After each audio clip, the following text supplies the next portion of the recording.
weeks ago. And now she's lost her mom, my sister-in-law Mary. And I just can't imagine what's going through her mind right now. What I could possibly say, or anybody could possibly say to make her feel better. But it kind of started with me, and this is just what I believe in. It makes me feel better. When I lost my first grandson, my daughter Christina carried the baby the full term, all the way up until last week. And then she had a checkup, couldn't find a heartbeat. They rushed her to the hospital and told her that she lost the baby. Right then my heart just sank, but I wasn't crying for him. Dalton Travis Seiler was his name. I was crying for my daughter because I knew how she felt, and I didn't know what to say. It's that feeling that everybody gets. It overwhelms you. It's just overwhelming. And everybody interprets it as sorrow, which it was a sad day. It was a day we had to say goodbye. But I honestly don't think that's what it is. I just don't think it's what it is. And everybody says everything happens for a reason. Well, I don't know what that reason is. I still haven't figured that one out. Then my mom passed away. This is where it really got confusing for me. She was tired of running back and forth to the hospital. She was diagnosed with ovarian cancer a couple years before. She went through all the chemo and stuff, and they told her it would come back in 2 years. Come back uglier than ever, and it did.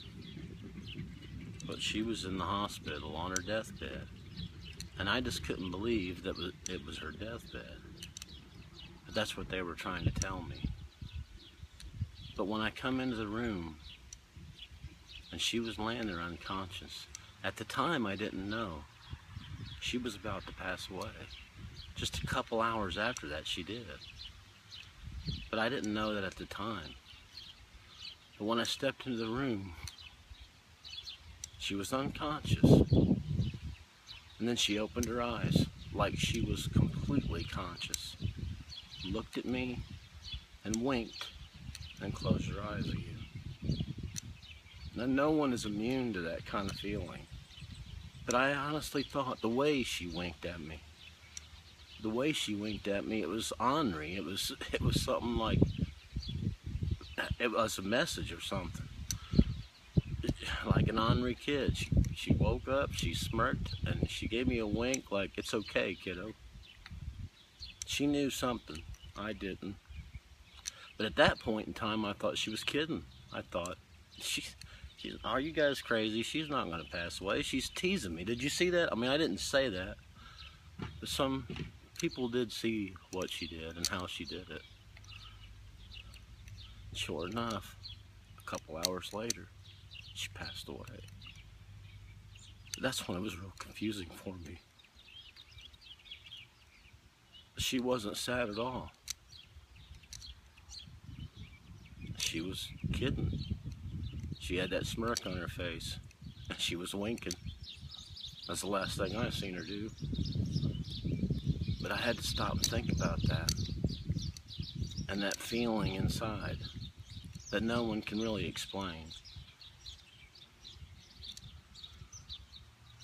And I thought about it, and I thought about it, and I felt that feeling more than once. And now my brother and his wife has that feeling, like a double whammy. So what do you say to them? How do you make them feel better? I had to stop. I wanted to know what that feeling was and why it was. So I started thinking back about all the times I've had that same feeling. And one of those times I had that particular feeling is when I was saved. A good friend of mine, Bill Russell, was in my bedroom when I was a kid. I was about 18. I'm not really sure, but I was about 18 years old. And he said that prayer with me.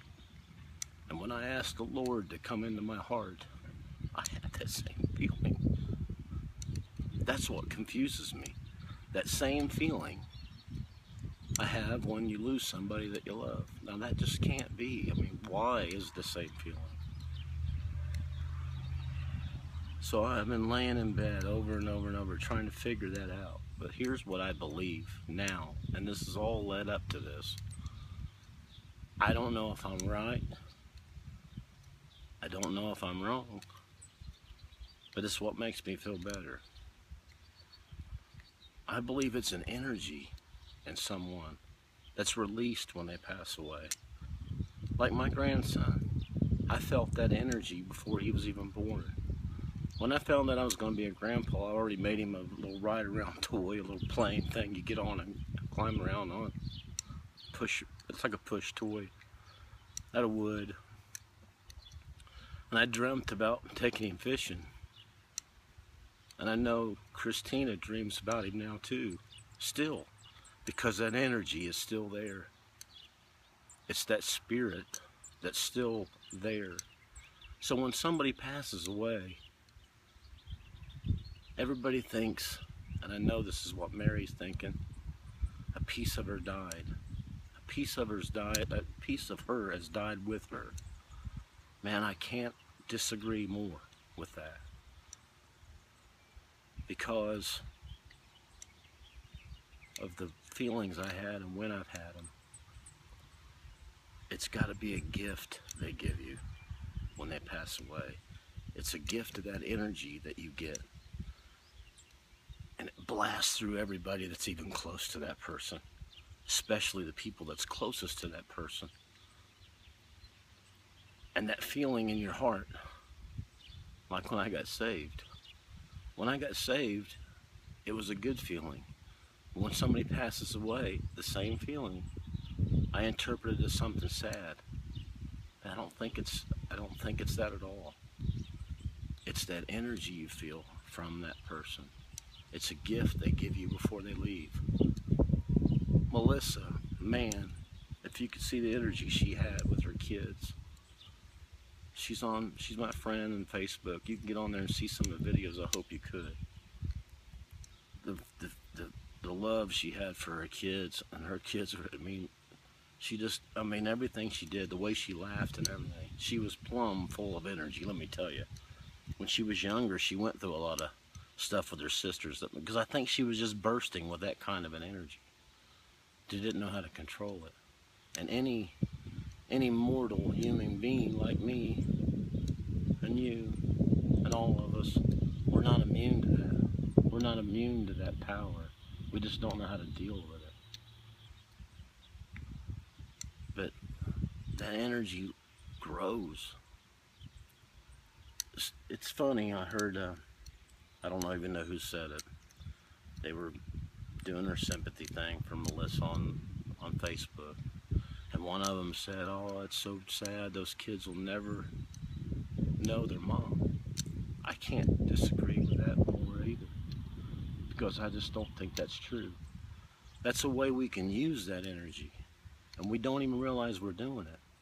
Because now I know over the years, Mary, her mom, those kids' grandmother, John, man, her husband, is going to tell those kids about her mom. They're going to reminisce stories. And every time her name is brung up, it's going to paint such a vivid picture in those kids' minds. They're going to know their mom. They're going to know their mom. Sorry. Like I said, nobody's immune to that feeling, especially me. Anyway, like I said, it's going to paint such a vivid picture in their mind of their mother. Sooner or later, they're gonna come a day where they have to leave this earth. And when they get to heaven, they're gonna know their mom. Trust me. That's why I disagree with that. They're gonna know their mom way better than me or you, because it's their mom. They've dreamt about her, was told about her, And John don't even know he's going to use that power, but he has that power and he's going to use it. They say time heals all. It's just that I think time, you start to learn how to deal with that feeling more and more and more. So what do you say to a person that just lost their daughter, just lost their mom? Because I'm thinking about Mary more than anything. Mary Winslow, my sister-in-law, my brother's wife. That's what I would tell her. Mary, you have a gift now. Your daughter gave you. You can use that. You need to use that. You need to tell your grandkids about your daughter. And like I said, it's going to paint such a vivid, beautiful picture of your daughter to your grandkids. They're gonna know their mom. I honestly, truly believe that. My youngest daughter. It's another reason why I started thinking about all this crazy crap. It's when I called her about Melissa to break the news, and nobody wants to break that kind of news to anybody. Here I am, trying to keep from breaking down when I called her, and she said, "It's okay, Dad. It's okay." So here my youngest daughter was comforting me. I'm supposed to be comforting her. That was another thing that was confusing.